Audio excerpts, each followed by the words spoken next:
En 1977, una joven policía de un pequeño pueblo costero de Galicia desapareció sin dejar rastro durante su patrulla nocturna rutinaria. Todos asumieron que simplemente había abandonado sus funciones y huido, hasta que, 13 años después, un pescador avistó algo impactante al pie de un remoto acantilado, su oxidada patrulla emergiendo de las olas, con evidencia en su interior que revelaba una horrible verdad sobre aquella noche. La niebla matutina se cernía espesa sobre San Vicente del Mar, Galicia, aquel día de marzo de 1990, aferrándose a los acantilados costeros como un sudario. El sargento Javier Montero acababa de servirse su segunda taza de café en casa cuando su radio cobró vida. Unidad 23, aquí. Tenemos un 1054 en el acantilado del Diablo. Pescador informa de un posible vehículo policial al pie del acantilado. Se solicita respuesta inmediata. La mano de Javier se congeló al intentar alcanzar su tostada. Acantilado del Diablo, el peligroso tramo de la carretera nacional N-547 donde el Océano Pacífico se unía a escarpadas paredes rocosas. Había recorrido esa ruta innumerables veces en sus 20 años en la policía, pero algo en esta llamada le oprimió el pecho. Despacho, aquí Unidad 23, Montero responde. Tiempo estimado de llegada, 10 minutos. Tomó su chaqueta y se dirigió a su patrulla. Olvidó el café en la encimera. Al salir de la entrada, su radio volvió a sonar. La voz de la detective María Estrada sonaba tensa y urgente. Ya estoy en camino. El helicóptero ha sido enviado. Nos vemos en el puesto de observación norte. Entendido. ¿Qué estamos viendo? El pescador dice que definitivamente es uno de los nuestros, un modelo antiguo y muy dañado. Javier no necesitó que dijera el nombre. Laure. Su esposa, desaparecida durante 13 años. Su patrulla había desaparecido sin dejar rastro durante un turno de noche rutinario en 1977. El viaje al acantilado del Diablo duró exactamente 9 minutos y 37 segundos. Javier lo sabía, porque los contó todos, mientras su mente repasaba a toda velocidad recuerdos que había intentado enterrar, Laura con su impecable uniforme azul, su placa reluciente al despedirse de él con un beso aquella noche, la sonrisa forzada al prometer tener cuidado, la cama vacía que la había esperado. El puesto de observación ya estaba abarrotado de patrullas cuando llegó. Sus luces rojas y azules teñían la niebla de colores surrealistas. Una cinta amarilla acordonaba el borde del acantilado, donde un grupo de agentes observaba la orilla rocosa. Javier vio a María de inmediato, su cabello oscuro recogido en su característico moño, su placa de detective prominente en el cinturón. Javier, dijo, con sus ojos marrones llenos de compasión, prepárate. Han llamado al forense. Asintió brevemente y se abrió paso hasta el borde del acantilado. Abajo, apenas visibles a través de la bruma matutina, yacían los restos retorcidos de un coche patrulla. Incluso desde esa altura, podía ver el óxido que había corroído el metal como un cáncer, como el techo se había derrumbado por años de presión y el embate de las olas. El característico rugido de las hélices del helicóptero anunció la llegada del equipo de rescate. Javier observó cómo descendía el helicóptero de la Guardia Costera, mientras su tripulación preparaba los gruesos cables que levantarían el naufragio. El pescador que había hecho el descubrimiento estaba cerca, un hombre curtido de unos 60 años, con un mono desteñido y botas de goma. ¿Lo encontraste?, preguntó Javier. El hombre asintió, visiblemente conmocionado. Llevo 30 años navegando por aquí. Ese coche no estaba la semana pasada. Te aseguro que la tormenta de hace 2 días debió desalojarlo de donde quiera que estuviera escondido. Cuando el sol dio en ese parachoques cromado esta mañana, supe enseguida que no estaba bien. Hiciste bien en avisar, dijo María, uniéndose a ellos. ¿Puedes decirnos exactamente qué viste? Mientras el pescador relataba su descubrimiento, Javier observaba el trabajo de la tripulación del helicóptero. Descendieron en rappel por la pared del acantilado con una eficiencia experta, sujetando cables gruesos a la estructura del vehículo. El proceso era minucioso, un movimiento en falso podía hacer que la evidencia cayera de vuelta al Pacífico. «Levantando ahora», anunció la radio. Los oficiales reunidos guardaron silencio mientras los cables se tensaban. Lentamente, de forma imposible, el armatoste oxidado comenzó a elevarse. El agua brotaba de sus ventanas rotas como lágrimas, y trozos de óxido y escombros caían sobre las rocas. Javier contuvo la respiración mientras el coche superaba el borde del acantilado y era guiado hacia una zona llana que habían despejado. De cerca, la devastación era aún peor. El coche patrulla, un Plymouth Fury de 1975, el mismo modelo que Laura había conducido, apenas era reconocible. El océano no había sido benévolo. El óxido había corroído secciones enteras de la carrocería y los percebes cubrían los bajos como una armadura. El equipo forense intervino de inmediato, fotografiando cada ángulo antes de comenzar su examen. Javier se obligó a mantenerse alejado, a dejarlos trabajar, incluso cuando su instinto le gritaba que abriera las puertas de par en par y buscara respuestas. «Estoy revisando las placas», gritó un técnico. Los nudillos de Javier se pusieron blancos al tocar el capó. La mano de Marie encontró su hombro. «No tienes que estar aquí para esto», dijo en voz baja. «Sí, lo sé». Observó cómo el técnico jefe levantaba la vista de su portátil con expresión seria. «El BIN coincide. Es la patrulla de la agente Laura Montero». Las palabras impactaron a Javier como un puñetazo, aunque lo supo en el alma desde el momento en que escuchó la llamada. 13 años sin saberlo, preguntándose si simplemente lo había dejado, si había dejado el trabajo, si lo había dejado todo atrás. Ahora, aquí estaba la prueba de que algo terrible había sucedido esa noche. El técnico forense jefe anunció, abriendo la puerta del conductor. Tiró de ella y la puerta se desprendió por completo, las bisagras estaban oxidadas. Dentro había una cueva de sombras y decadencia, los asientos estaban podridos hasta los muelles, el salpicadero era una masa de corrosión. «No quedan restos visibles», informó el técnico, y Javier dejó escapar un suspiro que no sabía que había estado conteniendo, no sabía si era alivio o decepción. La búsqueda continuó metódicamente. Los efectos personales emergieron como artefactos de una tumba, una linterna con pilas desgastadas y corroídas desde hacía tiempo, un libro de citas cuyas páginas se habían fundido en una masa sólida, y luego, de debajo del asiento del conductor, un casquillo de latón. «Calibre 40», dijo el técnico, levantándola. «La misma que la del departamento». «Sangre», gritó otro técnico desde la parte trasera del vehículo. «Degradada, pero definitivamente hay sangre debajo del asiento trasero». Una nueva voz irrumpió en la escena. «¿Qué demonios está pasando aquí?»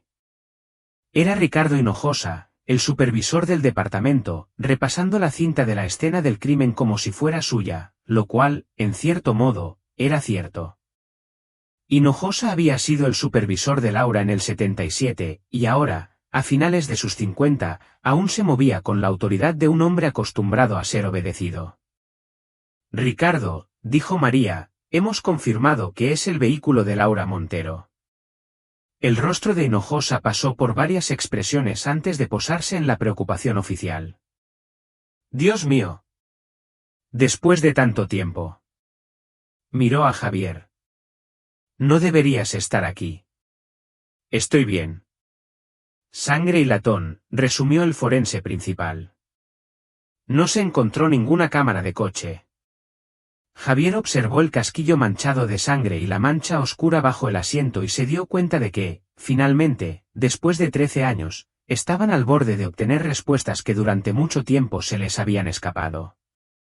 Probablemente destruida por el agua salada, pero sin duda es la escena de un crimen. Hinojosa se frotó la mandíbula. «Bueno, no nos precipitemos, esa sangre podría ser de cualquiera. Por lo que sabemos, Laura podría haber». Hizo una pausa, eligiendo sus palabras con cuidado. Podría haber estado involucrada en algo que salió mal, haber disparado a alguien, haber entrado en pánico y haber abandonado el coche. Esa no es Laura, dijo Javier rotundamente. No lo haría. 13 años es mucho tiempo, Javier. La gente no siempre es quien creemos. El tono de Hinojosa era comprensivo pero firme. Investigaremos esto a fondo, sin suposiciones. Maurice intervino antes de que Javier pudiera responder. Necesitaremos pruebas de ADN en las muestras de sangre.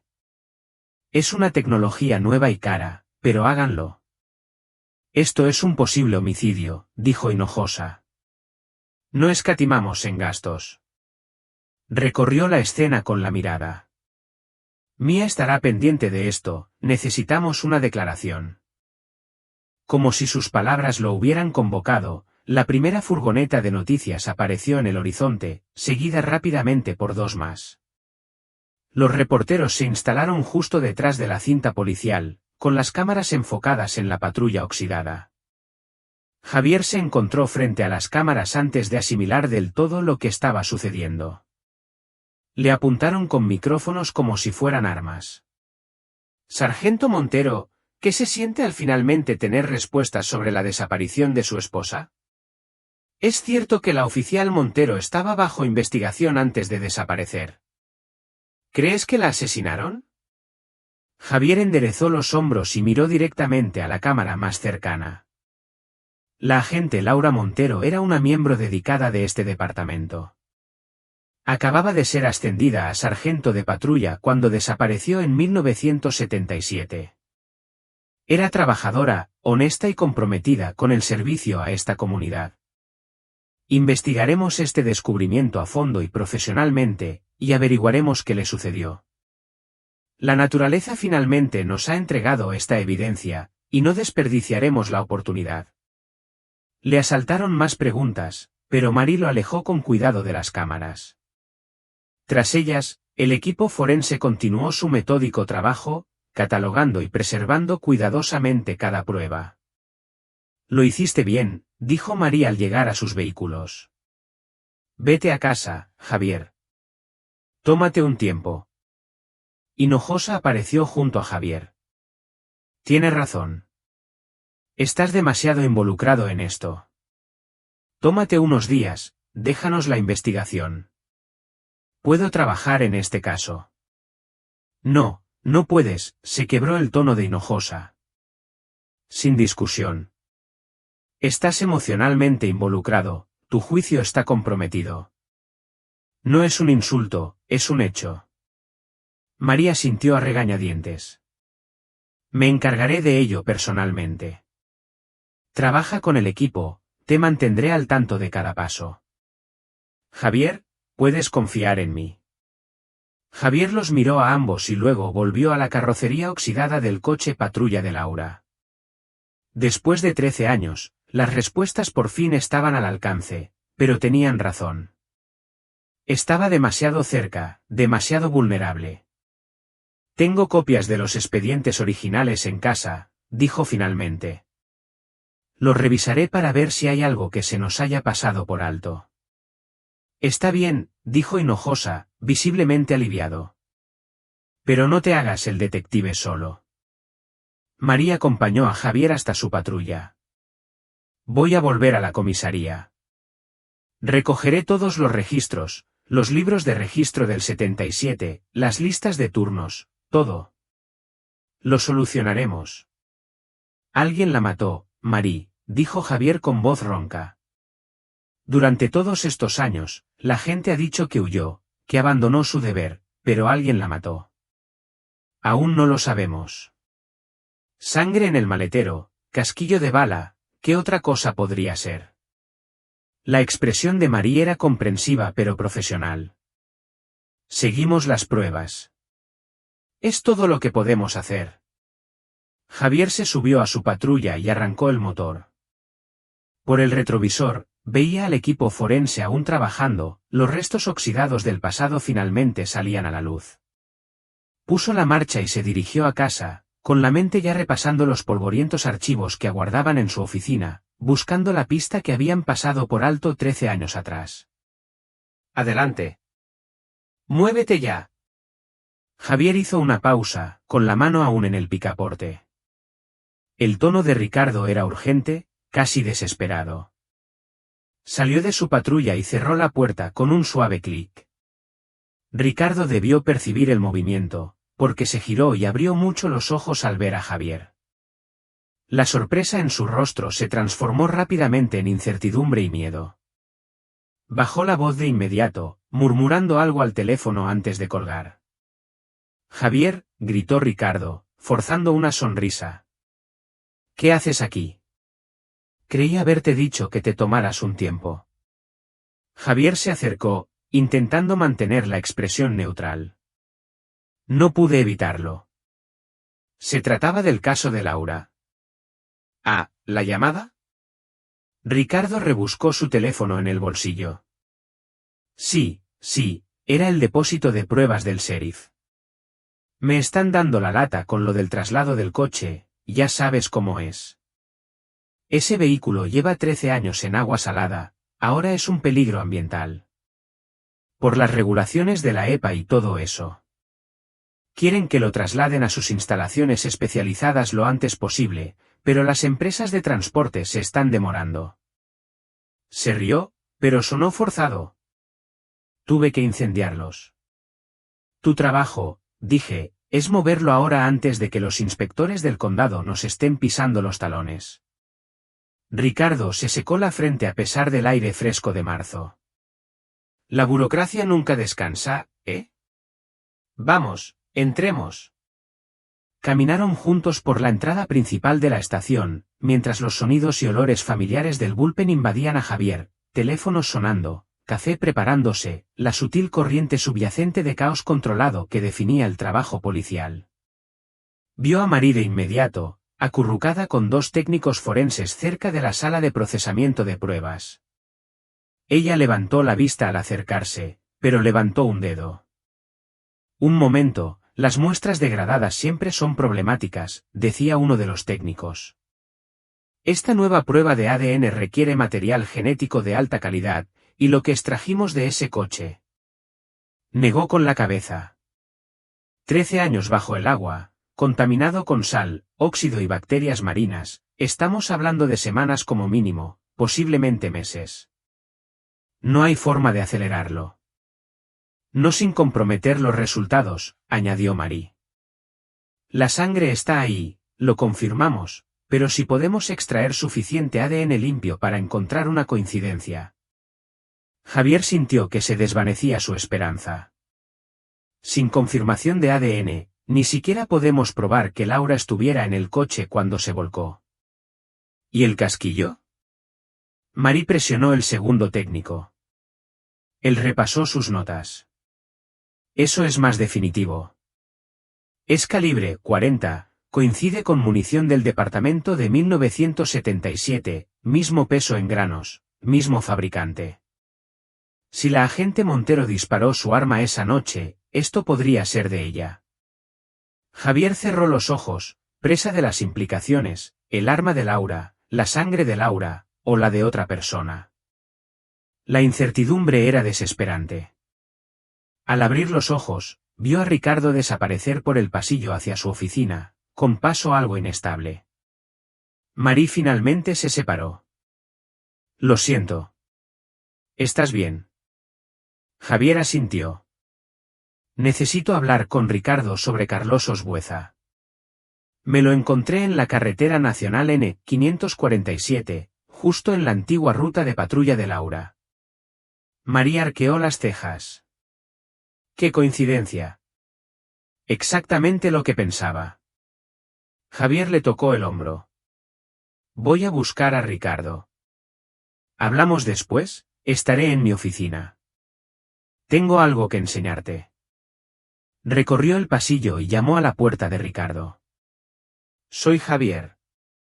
Pase.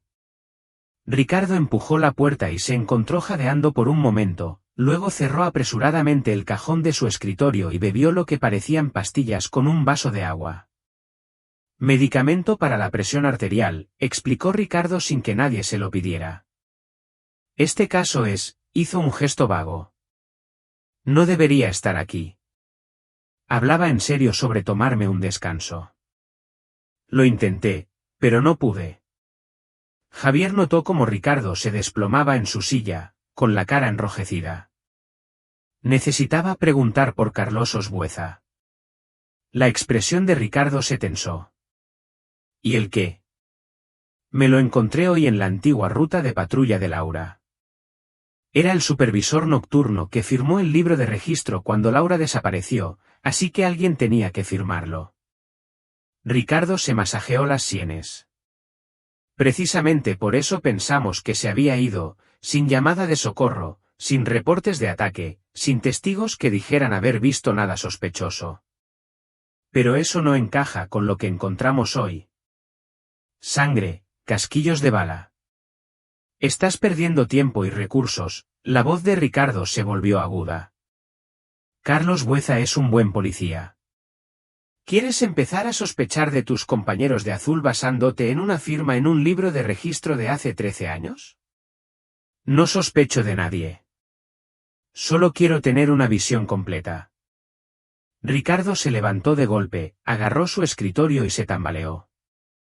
Javier le sujetó el brazo, alarmado por lo húmeda que estaba la piel de Ricardo. Dios mío, Ricardo, ¿seguro que estás bien? Quizás necesites un café.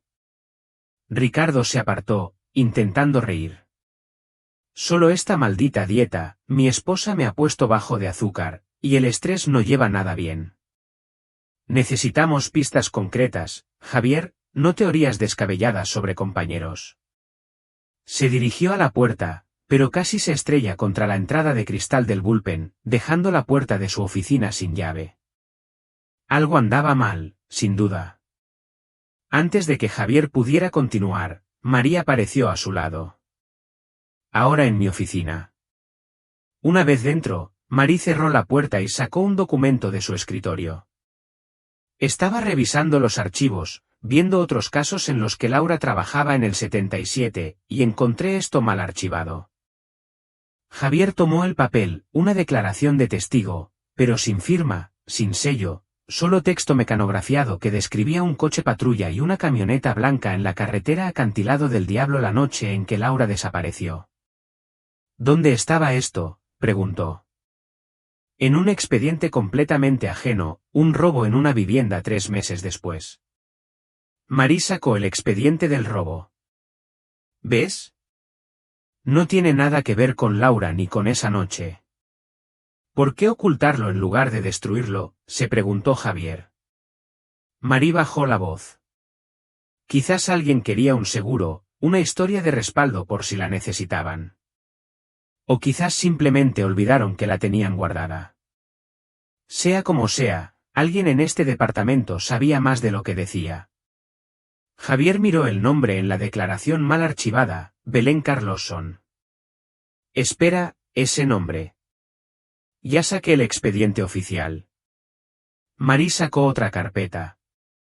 Hay una segunda declaración de Belén Carlosson, firmada, sellada, completamente oficial. Javier lo leyó rápidamente. En esta versión, Belén afirmaba no haber visto nada inusual esa noche. 2 versiones completamente diferentes del mismo testigo, la misma dirección y el mismo número de teléfono. Voy contigo, dijo María. Algo me dice que la señorita Carlosson tiene que dar explicaciones.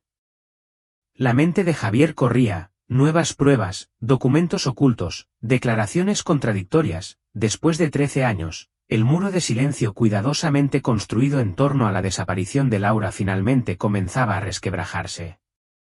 Al entrar en el tranquilo barrio de Calle, con sus elegantes bungalows de posguerra, María redujo la velocidad. Al girar hacia la calle Belén, miró los números de las casas. 2847. 2851. Ahí está, dijo Javier. Un sedán del departamento estaba estacionado frente a una casa amarilla con pintura descascarada y un césped descuidado. En el porche, Ricardo Hinojosa estaba con una mujer de unos 40 y pocos años, con los brazos cruzados a la defensiva. Javier y Mari se agacharon instintivamente al ver a Ricardo señalarla con el dedo. ¿Qué carajo hace aquí?, susurró Javier. La mujer, presumiblemente Belén, negó con la cabeza y retrocedió hacia la puerta.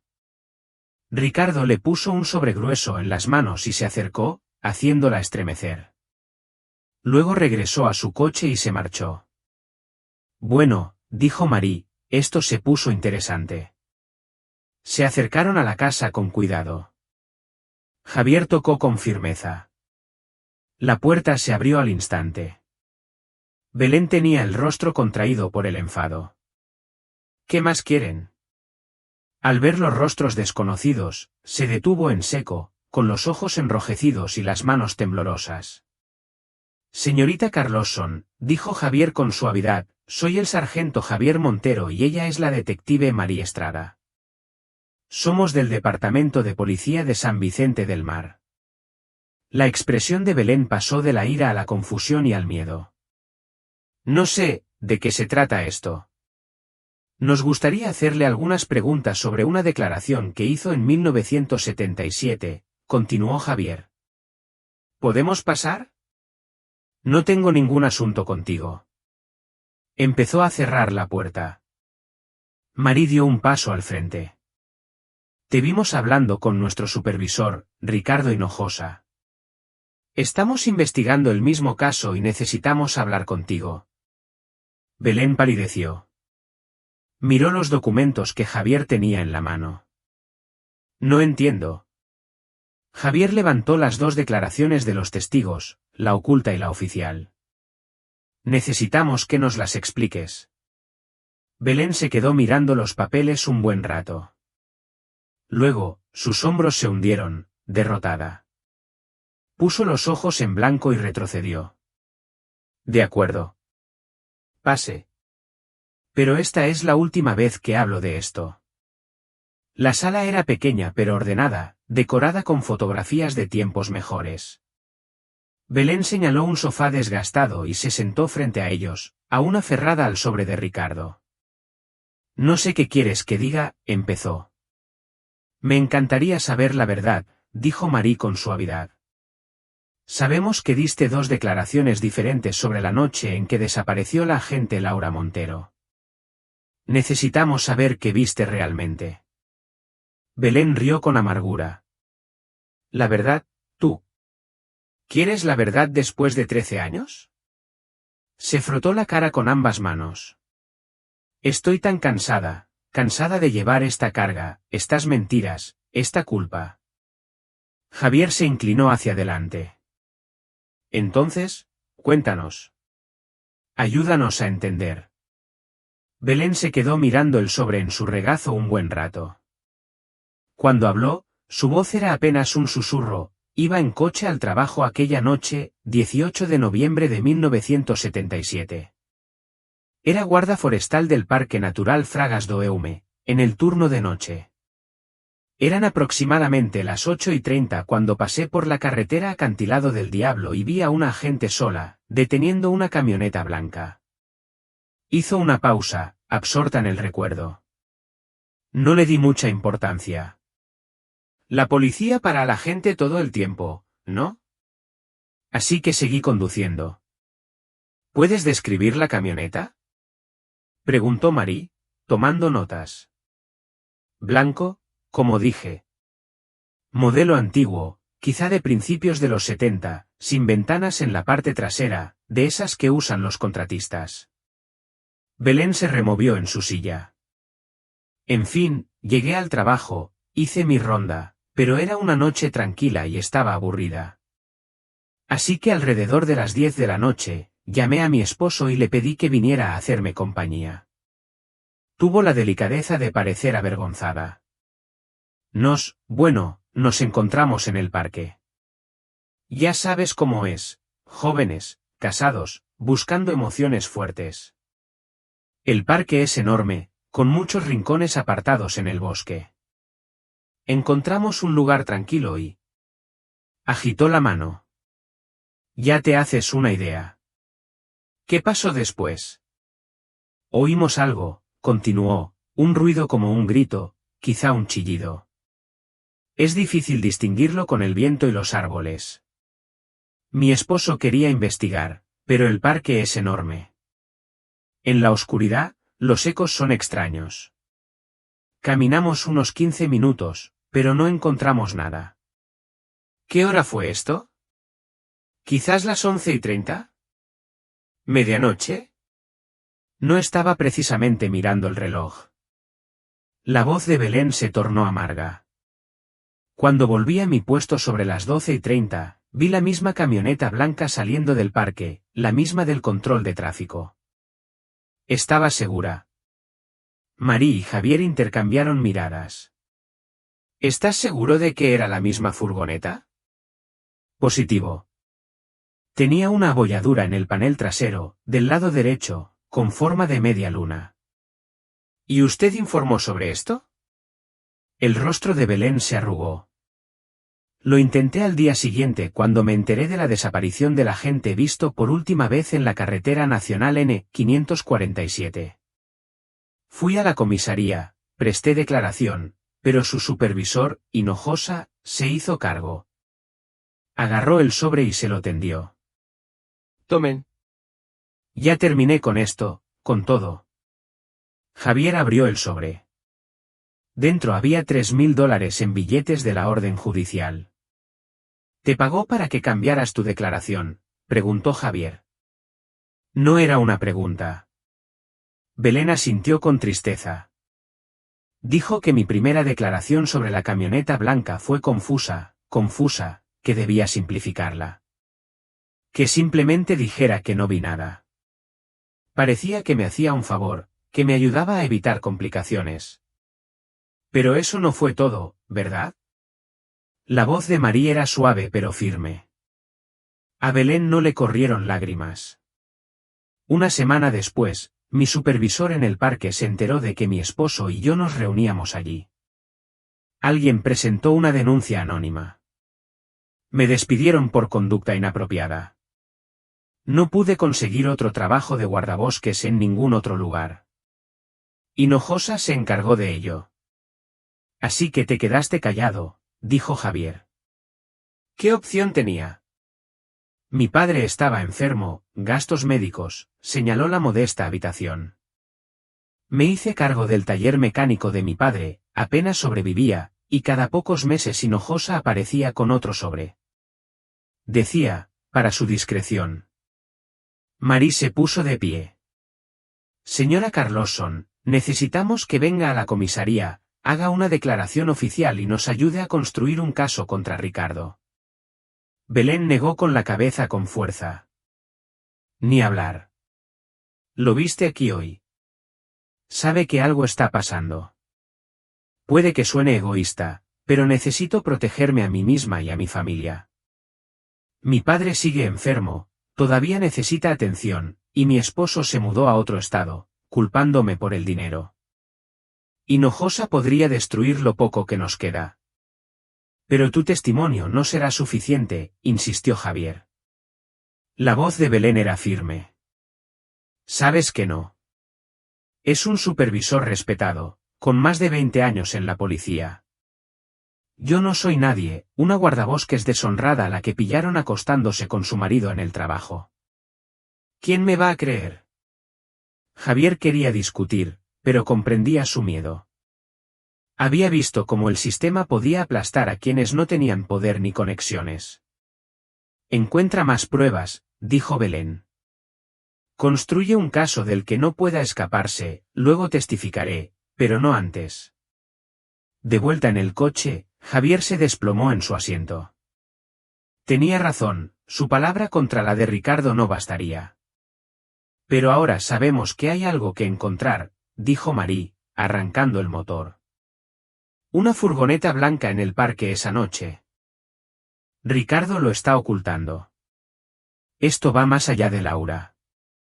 Javier se enderezó de repente. Carlos Bueza dijo que hoy estaba patrullando la zona del Valle de San Pedro, el mismo parque donde trabajaba Belén. No puede ser casualidad. Los ojos de Marie brillaron con determinación. Entonces, veamos qué trama realmente el oficial Bueza. El Parque Natural Fragas do Eume se extendía ante ellos, una vasta extensión de colinas costeras y bosques de secuoyas que se elevaban desde el Pacífico hacia las montañas de Santa Cruz. Marí giró hacia el aparcamiento principal, el sol de la tarde se filtraba entre los eucaliptos que bordeaban la entrada. Ahí, dijo Javier bruscamente. El coche de Ricardo. El sedán del supervisor estaba cerca de la estación de guardabosques, y junto a él, la patrulla blanca y negra que Javier había visto esa mañana. Comprobó la matrícula para asegurarse. Esa es la unidad de Carlos Bueza, la misma de esta mañana. Marí examinó el aparcamiento. Necesitamos refugio. No queremos que nos vean. Maniobró el Crown Victoria para colocarlo entre una furgoneta y una camioneta, parcialmente oculto por las ramas que sobresalían. Desde allí, tenían una vista clara de ambos vehículos sin dejar de estar ocultos. Javier cogió un mapa del parque de la caja de visitantes al salir del coche. El sistema de senderos se extendía por miles de hectáreas, Sendero Hazelnut, carretera del Rancho Huile, Pico Medio. Encontrar algo en esta naturaleza salvaje sería como buscar un grano de arena en la playa. No podemos andar por ahí con la esperanza de, empezó a decir Javier, pero Marí se llevó un dedo a los labios. Señaló entre los árboles. Dos figuras emergieron del sendero a 50 metros, Ricardo Hinojosa, todavía con su traje a pesar del entorno, y Carlos Osbueza, con su uniforme del condado de San Mateo. Carlos llevaba una pala y una pesada bolsa de herramientas. Ricardo aferraba una gran bolsa de plástico negra, de esas que se usan para desechos de construcción. Avanzaron con determinación hacia sus vehículos, con el rostro de Ricardo enrojecido por el esfuerzo y la molestia, aunque mantuvo la voz baja. Javier y Marí se acercaron sigilosamente, usando la línea de árboles como refugio. Te dije que esto era innecesario, decía Carlos. Ricardo abrió la cajuela y metió con cuidado la bolsa de plástico dentro de una caja de madera. ¿Innecesario? ¿Oíste a Montero en las noticias esta mañana? Encontraron el coche. Carlos, el maldito coche. Carlos cargó su pala y su bolsa de herramientas en su patrulla. ¿Y qué? Han pasado 13 años y no hay nada. Hay sangre, Carlos, la voz de Ricardo sonaba tensa, presa del pánico controlado. Casquillos de bala, y esta nueva prueba de ADN que tienen ahora. ¿Tienes idea de lo precisa que es? El cuerpo lleva 13 años enterrado, Ricardo. Probablemente ya solo sean huesos. Nadie lo va a encontrar en Midle Peak. Es una ruta solo para senderistas, 3 kilómetros dentro del bosque. ¿Quién va a buscar allí? Ricardo trasladó la caja de su baúl a la de Carlos, gruñendo por el esfuerzo. Javier notó el cuidado con el que la manejaba a pesar de su agitación. ¿Eres tonto? Ricardo le dio un golpecito en la nuca a Carlos. Si confirman que la sangre del coche es de Laura, ¿qué crees que pasará? Querrán el cuerpo. Volverán a interrogar a todos, a esa tal Carlosson, a los guardabosques a quienes les hemos estado pagando para que no digan nada. Si alguno habla, estamos acabados. Carlos se frotó la cabeza, frunciendo el ceño. Bien. ¿Pero a dónde se supone que debo llevarlo? No puedo andar por ahí con restos humanos en el maletero, en un lugar seguro, un lugar que ni siquiera conozco, así que si las cosas se ponen feas, puedo pasar el polígrafo. Carlos pensó un momento. ¿Qué hay del lugar cerca de esa gente, ya sabes, nuestros socios? Si alguien se acerca, las sospechas recaen sobre ellos, no sobre nosotros. Por primera vez, Ricardo casi sonrió. Por fin estás pensando. Hazlo, Carlos, y asegúrate de que nadie te vea. Cerraron de golpe sus maleteros. Ricardo se subió a su sedán mientras Carlos se acomodaba en su patrulla. Javier y Marí se retiraron entre los árboles mientras ambos vehículos arrancaban. El coche de Ricardo giró a la izquierda al salir del parque, de vuelta al pueblo. La patrulla de Carlos giró a la derecha, rumbo al norte por la ruta costera. Corrieron de vuelta a su coche, con Marie deslizándose al volante antes de que Javier cerrara la puerta del todo. Esperó a que Carlos le sacara 30 segundos de ventaja antes de salir. Gracias a Dios que no tuvimos que subir a Midlepic, murmuró Marie, sin perder de vista la patrulla de Carlos y manteniendo la distancia. Si nos hubiéramos adentrado 3 kilómetros en terreno agreste, habríamos estado buscando durante horas. Esa que lleva esa bolsa tiene que ser Laura, dijo Javier, con la voz cargada de emoción. 13 años, lleva ahí arriba sola. No lo sabemos con certeza, advirtió Marie, aunque su tono sugería que ella también lo creía. Pero lo que sea que haya en esa caja, Ricardo y Carlos están desesperados por ocultarlo.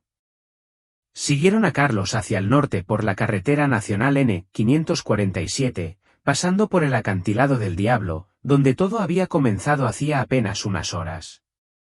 Javier observaba la patrulla que tenía delante, con la mente acelerada. Esa gente, había dicho Carlos, socios. ¿Qué clase de negocios tenía un policía corrupto con socios que valiera la pena proteger? En la intersección con la carretera 92, la predicción de Ricardo resultó correcta, su sedán giró hacia el interior, rumbo a San Vicente del Mar, mientras Carlos continuó hacia el norte. Realmente lo va a hacer, dijo Marie. Mover un cadáver a plena luz del día en un vehículo policial, respondió Javier.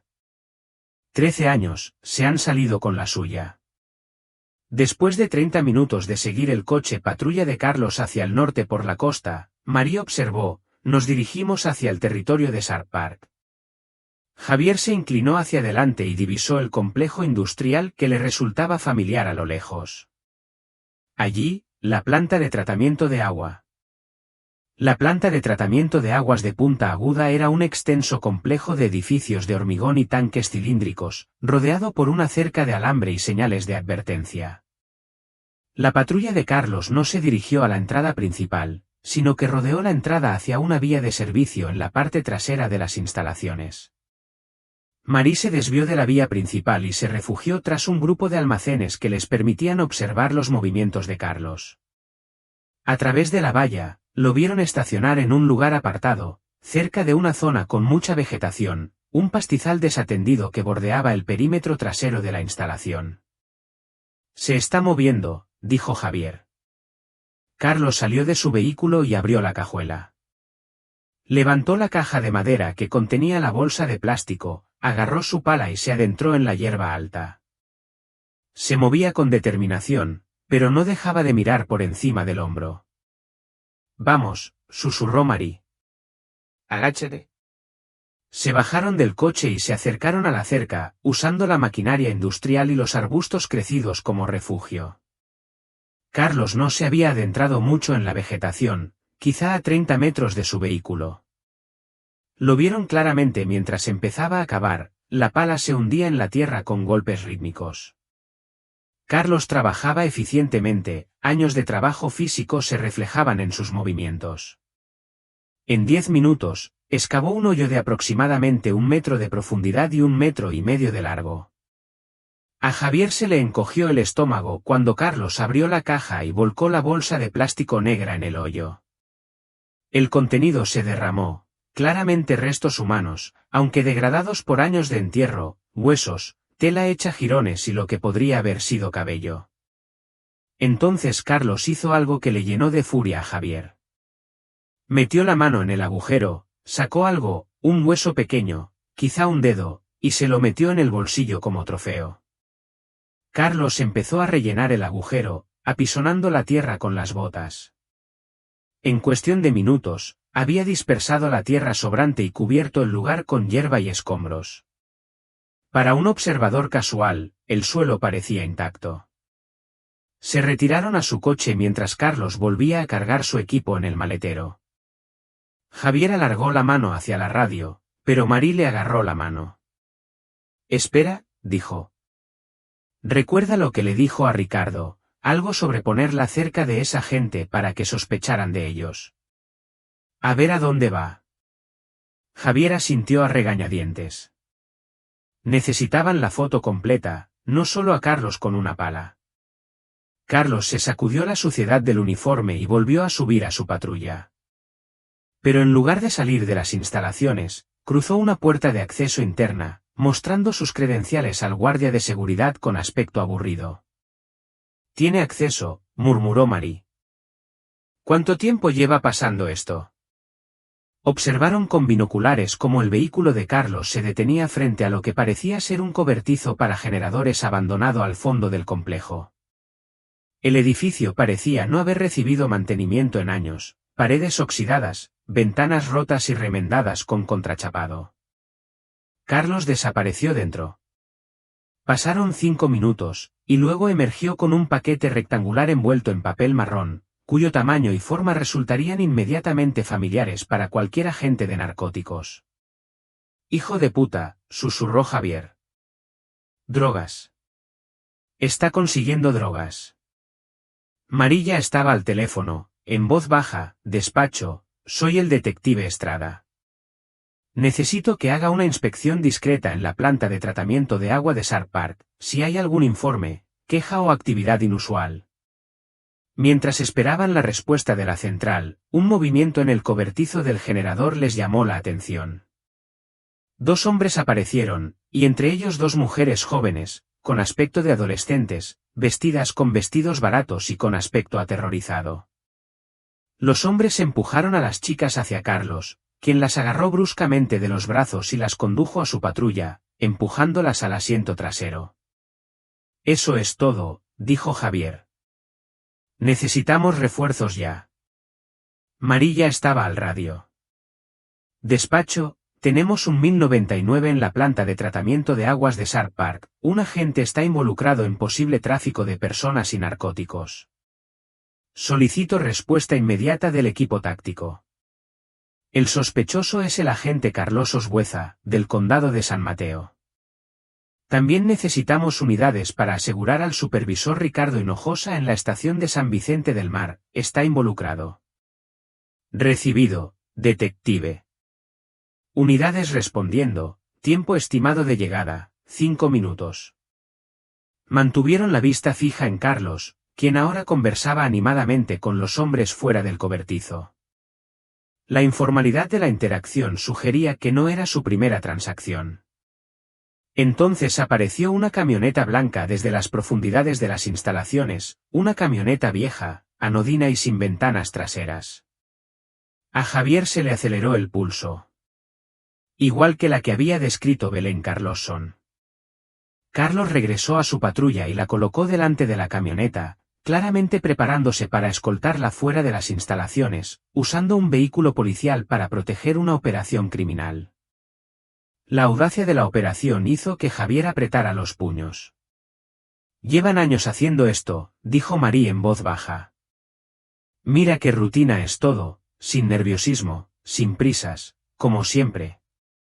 El sonido de las sirenas que se acercaban rompió la tranquilidad de la tarde.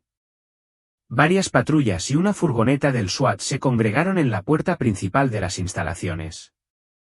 El guardia de seguridad, ante la abrumadora presencia policial, no tuvo más remedio que abrir la barrera.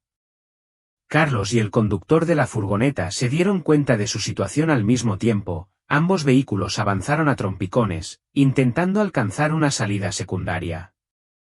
Marie aceleró el coche y se unió a la persecución con las otras unidades. El conductor de la furgoneta fue el primero en perder el control, frenando a fondo y levantando las manos. Carlos intentó abrirse paso, deteniendo su patrulla y saliendo con fingida indiferencia. «¿Qué pasa aquí?», gritó, intentando parecer confuso y autoritario. «No recibí ninguna notificación sobre ninguna operación. Solo estaba revisando este almacén como parte de mi patrulla». Marie ya había salido del coche, esposada. «Ahórratelo, Carlos. Lo vimos todo».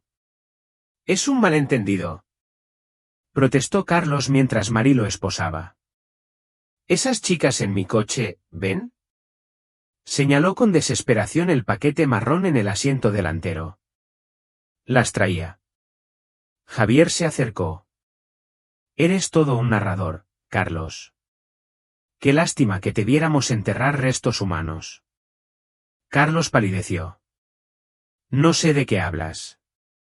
Todo esto es un error.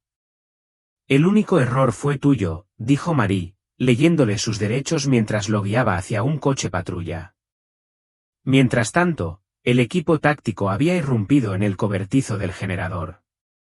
Javier y Marie se acercaron mientras los agentes salían con sospechosos esposados, hombres de aspecto severo que irradiaban violencia incluso bajo custodia. El cobertizo reveló de inmediato su verdadero propósito: unas escaleras conducían a un sótano impregnado de un hedor a químicos. El laboratorio de metanfetamina era extenso: aparatos de vidrio, resistencias, tanques de precursores químicos de calidad profesional, capaces de producir cantidades masivas. En una habitación lateral, encontraron más víctimas, mujeres desde adolescentes hasta treintañeras, todas con signos de cautiverio y abuso. Una agente les habló suavemente en español, asegurándoles su seguridad. Una de las mujeres mayores, más valiente que las demás, intervino: trabajamos en el laboratorio, empaquetando, limpiando. Pero a las jóvenes. Señaló a las adolescentes. Las reservan para algo especial, para nuevos clientes. Nuevas parejas. Recompensa mensual para los policías que las ayuden. Javier tuvo que salir, luchando contra las náuseas. Esto iba más allá de la corrupción, era perverso, sistemático y protegido por las mismas personas que juraron servir. Llegaron los equipos médicos, escoltando con delicadeza a las víctimas hasta las ambulancias. El transporte de restos comenzó a llenarse de sospechosos. Los equipos de pruebas invadieron el laboratorio, documentándolo todo. Necesitamos recuperar esos restos, le dijo Javier a Marie. Antes de que alguien más intervenga. Encontraron a otro oficial que los acompañara y regresaron al lugar donde Carlos había cavado su tumba apresuradamente. La tierra removida aún era evidente para los ojos entrenados. Con la pala abandonada de Carlos, excavaron cuidadosamente los restos, trasladándolos a una bolsa de evidencia con la reverencia que merecían. Laura, susurró Javier. Después de 13 años, la habían encontrado. De vuelta en el coche con las pruebas aseguradas, Javier recordó una pieza crucial: necesitamos a Belén Carlosson. Su testimonio lo conecta todo. Marie ya estaba marcando cuando Belén contestó. La voz de Marie era firme pero amable.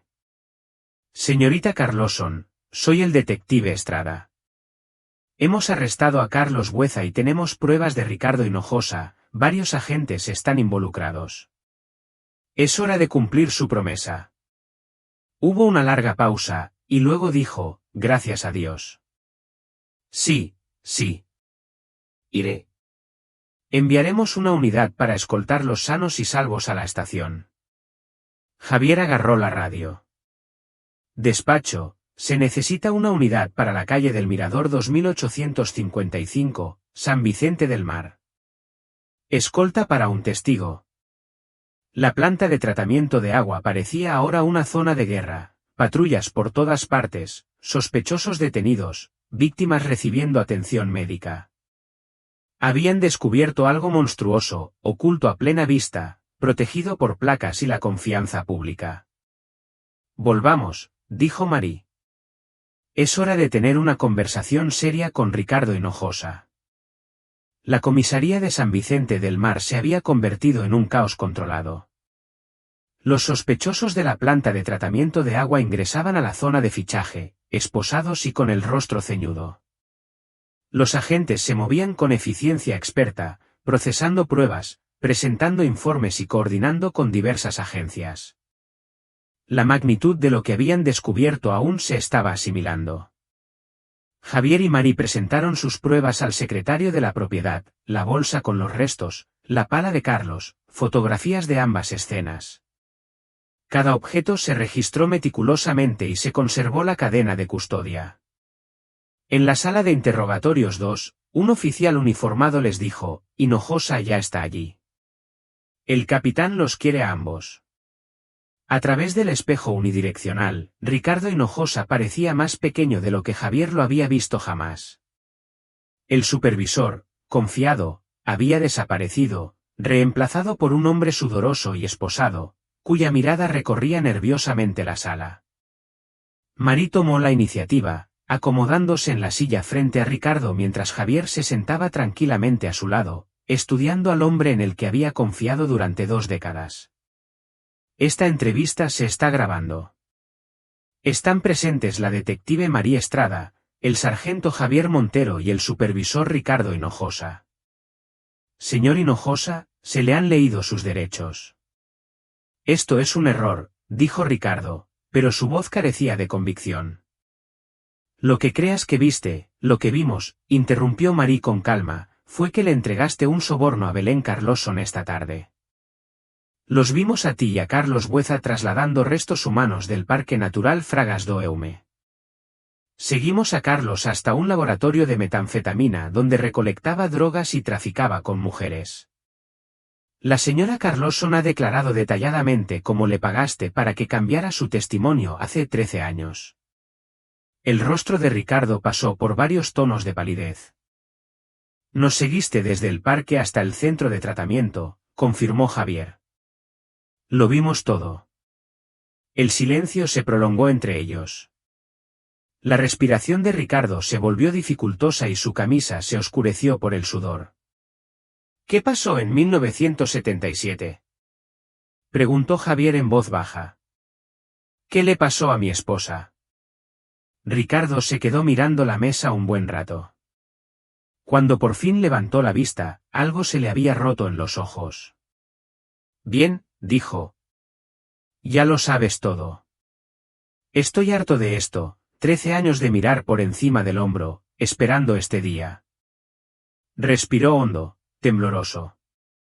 Mi mejor oportunidad ahora es un acuerdo con la fiscalía, así que aquí está, todo. Marí se inclinó hacia adelante, con el bolígrafo suspendido sobre su bloc de notas. Laura detuvo una camioneta esa noche, el 18 de noviembre de 1977. Era una parada de tráfico rutinaria cerca de los antiguos muelles industriales de Puerto Viejo de Marín, a las afueras de San Vicente del Mar. Ella no lo sabía, pero esa camioneta transportaba un cargamento de metanfetamina desde la planta de tratamiento de agua hasta los muelles para su distribución. Las manos de Javier se apretaron bajo la mesa, pero permaneció en silencio. El conductor entró en pánico, era un corredor de poca monta, probablemente bajo los efectos de su propia droga. Le disparó por la ventanilla del copiloto, la golpeó en el hombro y la hizo girar. Estaba herida, sangrando, pero no muerta. «¿Y te llamaron?», dijo Marí. No era una pregunta. Ricardo asintió con tristeza.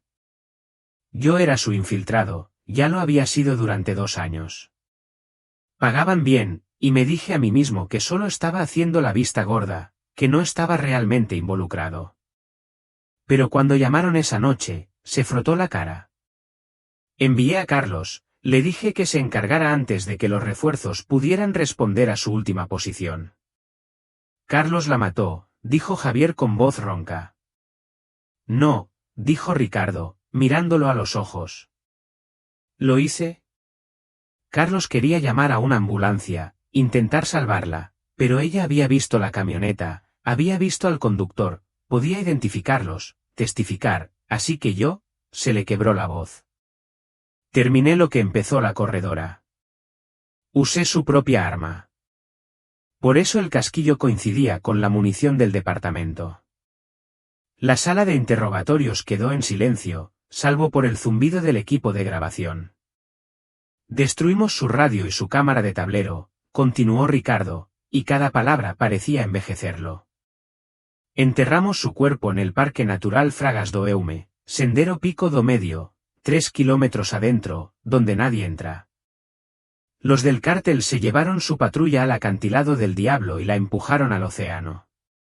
La tormenta de esa semana ayudó a ocultarla. ¿La sangre en el maletero?, preguntó Marí. De moverla. La envolvimos en plástico. Se encogió de hombros con impotencia.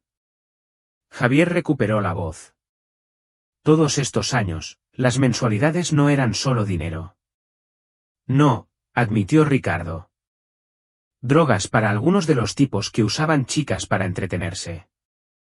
La operación creció con los años, se involucraron más policías. ¿Nombres?, preguntó Marie. Ricardo rió con amargura. ¿Quieren nombres? Esta estación se quedaría sin personal si les diera todos. A medida que aparecían los nombres, Javier se sintió mal. La corrupción era más profunda de lo que imaginaba. No era de extrañar que la desaparición de Laura nunca se hubiera resuelto, la mitad del departamento la había estado encubriendo activamente. Necesito un poco de aire, dijo Javier bruscamente, poniéndose de pie. Marie lo miró con preocupación, pero asintió. Tómate tu tiempo. Aún no hemos terminado. Javier se tambaleó por el pasillo, con las piernas temblorosas. El peso de 13 años de mentiras, de dormir junto a una almohada vacía sin saber si Laura lo había abandonado o muerto, lo desplomó de golpe. Javier. Levantó la vista y vio a Belén Carlosson sentada en un banco cerca de las salas de entrevistas, con las manos entrelazadas nerviosamente sobre el regazo. Señorita Carlosson, dijo, sentándose a su lado. Gracias por venir. Presenté mi declaración, dijo en voz baja. Les conté todo sobre esa noche, las amenazas y los sobornos de Ricardo, todo. Se volvió hacia él con lágrimas en los ojos. Lo siento mucho. No es justo lo que te pasó a ti, a Laura, a todos mis conocidos. Merezco ser procesada. Les quité el dinero, les guardé sus secretos. Javier estudió su rostro curtido, viendo el peso que había cargado. Te intimidaron para que guardaras silencio. Te amenazaron. El fiscal lo tendrá en cuenta. Pero aún así. Diste la cara cuando era necesario, interrumpió Javier con suavidad. Tu testimonio nos ayudó a resolver esto. Eso cuenta. Quizás inmunidad, quizás un acuerdo con la fiscalía, pero sea como sea, la miró a los ojos. Te lo agradezco. Laura por fin puede descansar porque encontraste tu valentía. Se abrazaron brevemente, dos personas unidas por la tragedia que encuentran un momento de consuelo. El sargento Montero, técnico forense, apareció en la puerta. ¿Podría acompañarme? Necesitamos que identifique algo. Javier se disculpó y siguió al técnico a la sala de pruebas. Había mesas alineadas en las paredes, cubiertas con objetos etiquetados de las redadas del día. El técnico lo condujo a una mesa más pequeña donde los restos habían sido cuidadosamente ordenados. Enviaremos todo al laboratorio estatal para que le hagan pruebas de ADN, explicó el técnico, poniéndose los guantes de látex, pero encontramos esto con los restos. Levantó una pequeña bolsa de pruebas. Dentro había un colgante con una delicada cadena, deslustrado pero intacto. Javier lo reconoció al instante, el corazón de platino que Laura había lucido todos los días de su matrimonio. Con manos temblorosas, Javier tomó la bolsa. A través del plástico, sintió el peso del metal, su forma familiar. Le dio la vuelta y allí estaba, grabado en la parte trasera con una elegante caligrafía, Jack y Laura para siempre. Entonces brotaron las lágrimas, 13 años de dolor derramándose en la sala de pruebas estéril. El colgante lo hacía real de una forma que ni siquiera el hallazgo de su cuerpo lo había hecho. Esto era de Laura, lo llevaba sobre su piel, lo atesoraba. No lo había abandonado, se la habían arrebatado. El técnico retrocedió respetuosamente, dándole espacio para el duelo. Tras varios minutos, Javier se secó los ojos y regresó a la mesa de pruebas. Entre los huesos, notó uno etiquetado por separado. Encontramos eso en el bolsillo de Carlos Osbueza, explicó el técnico. Un hueso de un dedo, lo tomó como una especie de trofeo. Malditos bastardos, murmuró Javier. Estos hombres llevaban placas, hacían juramentos, traicionaron todo lo que representaban las fuerzas del orden. Tocó suavemente la bolsa que contenía los huesos. Por fin te encontré, Laura. Ya puedes descansar. Sargento, dijo el técnico en voz baja, lo que hizo hoy fue salvar a esas mujeres en el centro.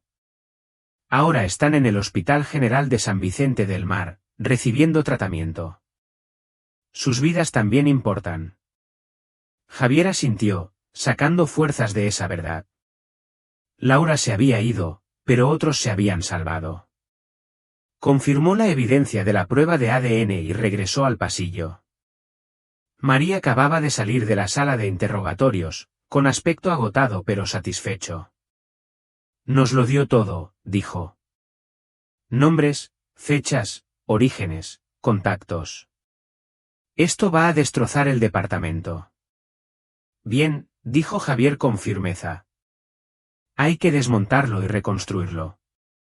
Permanecieron juntos en el pasillo, observando cómo se procesaban más sospechosos, cómo llegaban los oficiales de asuntos internos para comenzar su investigación, cómo avanzaba la maquinaria de la justicia. Esta será una larga batalla, observó Marie. Juicios, investigaciones, erradicar a todos los policías corruptos que Ricardo mencionó. El departamento no será el mismo. No debería ser el mismo. Javier respondió, no después de esto. Marie miró su reloj. Las víctimas del centro, deberíamos ir a verlas también. Tomarles declaración, pero también hacerles saber que ahora están a salvo, que hay gente que se preocupa por ellas. Javier asintió. Vamos. Mientras se dirigían a la taquilla, Javier reflexionó sobre lo que habían descubierto. El mal había florecido entre ellos porque la gente buena había guardado silencio, porque quienes ostentaban el poder habían abusado de él para beneficio propio. Laura había muerto simplemente por hacer su trabajo, de tener el vehículo equivocado en el momento equivocado. Pero la verdad, como su patrulla, acababa por salir a la luz. La tormenta que había desprendido la evidencia fue más que meteorológica. Fue la tormenta de conciencia en personas como Belén, la tormenta de determinación en oficiales como Marie, la tormenta de justicia que exigía rendir cuentas por pecados ocultos durante mucho tiempo. La placa significaba algo, tenía que significar algo. Y para Laura, para las mujeres que salvarían hoy, para la comunidad que confiaba en ellos, se asegurarían de que así fuera, una vez más.